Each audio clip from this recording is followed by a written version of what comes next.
In the heart of the Roman Empire, the Colosseum stood as a monument to power and death. Its sun-bleached stones echoed with the roars of the crowd and the last words of the condemned. Thousands fought and died on its sand, slaves, criminals, prisoners of war. But what if, among them, there was one fighter whose story was never told? One whose real identity was a secret so dangerous it had to be erased? She wasn't a common criminal. She was a ghost. A noble woman, stripped of her name by a conspiracy that reached the emperor himself. To stay alive, she had to become one of Rome's deadliest weapons. But to get justice, she'd have to expose a secret that could bring the whole empire crashing down. History doesn't record her name, but the violent, paranoid world she lived and tells us her story is one that could have happened. This is the story of Rome's most dangerous secret, and it was a woman. The year is 82 AD. Rome is the center of the world, ruled by the ambitious and deeply paranoid Emperor Domitian. He gives the people bread and circuses spectacular games and towering monuments, but among the ruling class, he cultivates pure fear. In the shadowed halls of the Senate, loyalty is a currency that can lose its value overnight. Domitian's favor is a flickering candle in a hurricane. In this treacherous world, a name is everything. It's your power, your legacy, your shield. To lose it isn't just a disgrace. It's to cease to exist entirely. The Gilded Cage. Before she was a ghost in the arena, she had a name, Livia Cassia. She was the daughter of a powerful senator, a man of old-world principles, who foolishly believed his integrity was enough to protect him. Their family home on the Aventine Hill was a world of quiet luxury, of shaded gardens and libraries filled with philosophy. Livia wasn't raised for the blood and sand of the arena. She was sculpted for the intricate dance of high society. For a woman like Livia, life was a gilded cage. She was a citizen, but she couldn't vote or hold office. Her influence was a soft power, wielded through the men in her life. She was well educated for her time, able to debate philosophy with her father and manage the vast household. Her future was set a marriage to the son of another powerful senator, an alliance meant to secure her family's legacy. Her world revolved around appearances. At lavish dinners, powerful men spoke in coded language about the state of the empire. Livia learned to listen, to read between the lines. She heard the whispers of discontent with Domitian's heavy-handed rule, his demand to be called Dominus et Deus Lord and God. It was a title that chafed the pride of old families like hers. She learned that in Domitian's Rome, a careless word at a dinner party could be as fatal as a dagger in the dark. She was living in a beautiful, ornate cage, and she had no idea how fragile its bars really were. The fall. The end didn't come with a declaration of war. It came with the silent, terrifying efficiency of the state. One night, the heavy tramp of the Praetorian Guard, the emperor's personal enforcers, shattered the peace of the Cascia home. The charge was treason. A plot against Emperor Domitian had been uncovered, with Senator Cassius at its center. The evidence? A stack of skillfully forged letters. It was all a lie, but in Domitian's paranoid Rome, a convenient lie was the truth. His reign was infamous for its purges, where accusations of treason were the preferred tool for eliminating rivals. There was no trial. Justice was swift and absolute. Livia watched in horror as her father was dragged away. Her entire family was rounded up. Their sentence wasn't just death. It was something far worse, damnatio memoria. This condemnation of memory was one of Rome's most chilling punishments. The goal wasn't just to kill a person, but to erase them from history itself. Statues were toppled. Names were chiseled off monuments. Property was seized by the state. It was as if the Cascia family had never existed. Spared execution by a loyal servant who hid her, Livia was now a non-person. Her name was a death sentence. Her past was a crime. As far as the world was concerned, Livia Cascia was gone. Stripped of everything, she was sold into the city's dark underbelly, her noble blood a secret that could get her killed. She was headed for a place where names didn't matter, only survival. A gladiator school. A new hell. From the perfumed air of a noble villa to the stench of sweat, blood, and fear.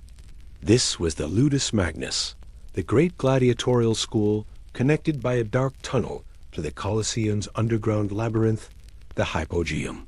It was a descent into hell. The Livia who debated philosophy was gone.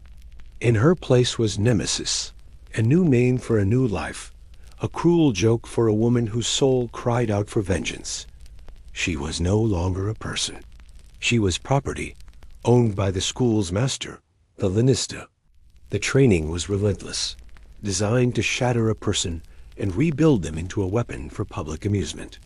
You might think a woman in the arena was unheard of, but you'd be wrong. Female gladiators were a known, if rare, feature of the games. Emperors like Nero and Domitian were known to stage fights with women, sometimes pitting them against each other, or even dwarfs, as a shocking novelty for the crowd. While many of these fighters were likely slaves, Roman historians wrote with disapproval about high-born women who chose to pick up the sword, perhaps for fame, money, or a taste of freedom. Livia, now Nemesis, would have been part of this strange and scandalous sisterhood, and in a way, it was the perfect hiding place. After all, who would ever look for a disgraced noblewoman among the most unconventional performers in the empire? The ghost in the arena. To survive the ludus, the noblewoman had to die so the fighter could live. Livia buried her former life, her empathy, her manners, her horror at violence. She learned to feel the balance of a shield and the cold, deadly weight of the short sword, the gladius. Her trainer, a scarred ex-champion, saw something in her beyond mere toughness. It was a cold, burning intelligence. While others fought with brute force, she fought with her mind. She applied the lessons of geometry and leverage from her tutors to her footwork and parries. She remembered the anatomy charts from her physician, letting her see the vulnerabilities in her opponents. Her first fights were terrifying. The roar of the crowd was a physical force, threatening to drown her. But on the sand, amid the chaos, she found a strange, terrifying clarity. Each victory was one more day alive. Each cheer for Nemesis was a strike against the men who had destroyed her family. She began to rise through the ranks. A skilled female gladiator was a sensation. She moved with a disciplined grace that was alien to the arena. Just as other female gladiators took on heroic stage names like Amazon and Achillia, Livia crafted her own legend as Nemesis, the nameless face of vengeance. But her growing fame was a double-edged sword. It brought her closer to the one place she both craved and feared, the Colosseum, where the very man who had ruined her sat watching the show. Whispers in the stone. Stepping into the Hypogeum, the vast underground world beneath the Colosseum floor was like entering a nightmare. It was a maze of dark corridors, roaring beasts in cages, and the armory, waiting to equip the next act in the bloody spectacle above. Here, in the chaotic backstage of the games, Livia's two worlds began to collide. She was no longer just a fighter. She was an investigator, a ghost haunting the Empire's foundations. She listened to the guards, the servants, the other fighters. One day, she overheard two officials use a coded phrase about a grain shipment phrase she remembered from her father's dinner parties, used by a specific group of senators. Then she saw him. Seated near the imperial box, draped in silk, was Senator Valerius Atticus, her father's closest friend, the man whose son she was meant to marry. He had wept publicly when her family was condemned. But looking up from the blood-soaked sand, Livia didn't see a grieving friend. She saw the man who had orchestrated her family's ruin. The truth hit her like a physical blow. This wasn't a random purge. It was a deliberate, calculated betrayal. She needed help. She found it in her cynical trainer, Crixus. He'd seen fighters come and go, but he recognized Livia's obsession. He had his own reasons to hate the powerful men who used gladiators like disposable pawns. Cautiously, she told him parts of her story. He agreed to help, feeding her information he picked up from the officials he bribed. Together, they pieced it together. Valerius wasn't alone. It was a faction of powerful men who believed Domitian's rule was bankrupting the empire. They weren't just plotting to replace him. They planned to assassinate him during the upcoming Saturnalia Games and seize control in the chaos. The very conspiracy that had destroyed her family was now coiled around the heart of the empire, ready to strike again. The final gamble. Livia was trapped. She could let the assassins succeed and watch Domitian, the emperor who signed her family's death warrant, fall. But that would mean letting Valerius, her father's betrayer, take power. One tyrant would be replaced by another, and her family's honor would be lost forever. How could she expose them? A gladiator couldn't just walk up to the emperor and accuse the most powerful men in Rome. She'd be dead before she spoke a word. Her only path was the arena itself. It was the one stage where the entire world, from emperor to slave, would be watching. She had to be in that final match. With her trainer's help, she began a dangerous game. She fought with calculated recklessness, taking huge risks to win in spectacular fashion, creating a public clamor for her to fight in the main event. Crixus, meanwhile, spread rumors about the sensational female gladiator, arguing that putting Nemesis in the final match of the games would be a novelty the emperor would adore. The gamble worked. The fight organizers, always desperate for a new spectacle, gave her the spot. She would fight in the climactic duel of the Saturnalia Games, directly in front of the imperial box. The arena would be her forum.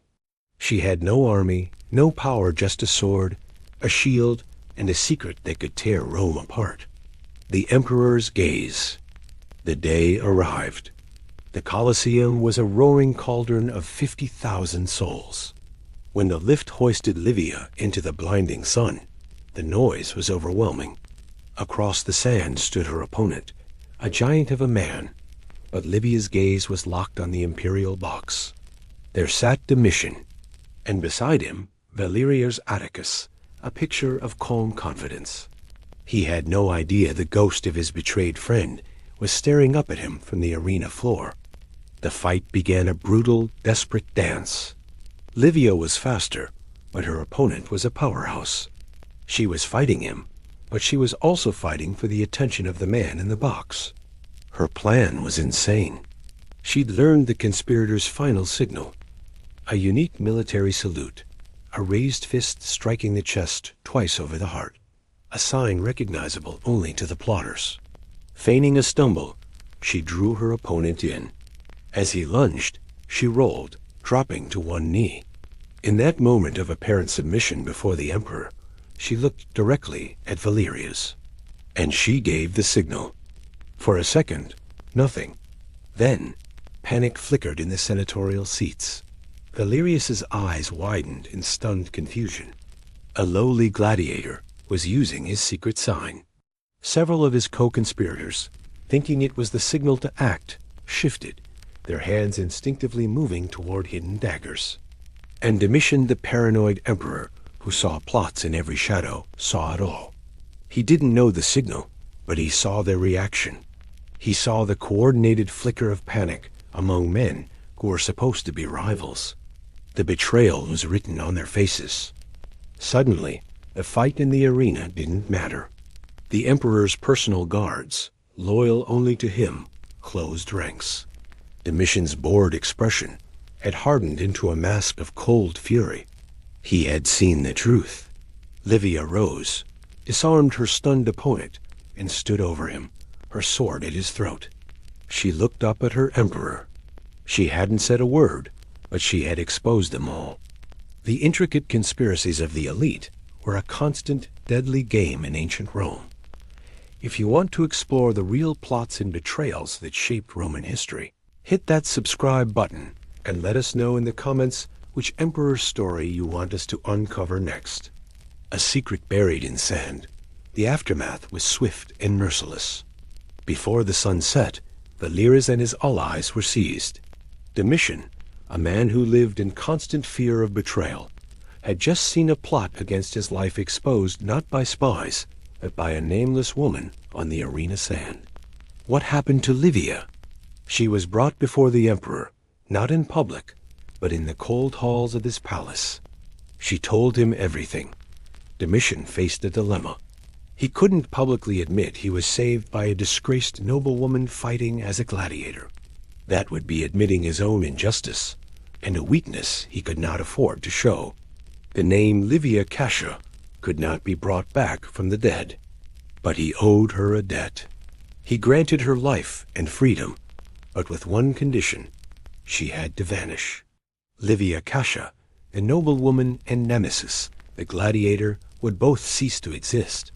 She was given gold and a decree of safe passage to the farthest edges of the empire, where no one would ever know her story. And so she disappeared from history.